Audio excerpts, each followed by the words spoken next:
A day after a protest demanding racial equality for all drew more than 1,300 people to downtown Billings, we are hearing from local leaders on how it all unfolded from their point of view.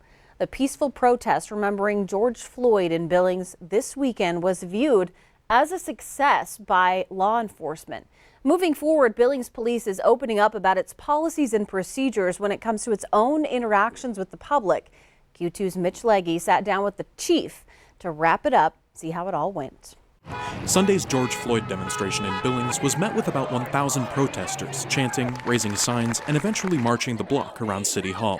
Across the street, groups of counter-protesters made up of local motorcycle and militia groups gathered, many open-carrying firearms. The event remained peaceful with no arrests or violence, according to Billings Police Chief Rich St. John. Well, I think they agreed to disagree on things, and one thing is you can disagree without being disagreeable, and that's what happened yesterday. You had a wide variety of opinions on things, but everybody respected each other, and that didn't require us to intervene in any way, shape, or form, and so that's what's so successful for us. St. John said there were about 7 bicycle cops mixing with the crowd and many more officers keeping an eye from the rooftops of neighboring buildings. Other than a few verbal confrontations between protesters and Second Amendment advocates, things remained peaceful. The cooler heads prevailed, and nothing ended up turning into something more serious, which was, certainly could have happened with the number of people that we had down there and the different factions that were represented. After this successful protest in Billings, the country at large will need to have tough conversations with its leaders and authorities to find common ground and heal.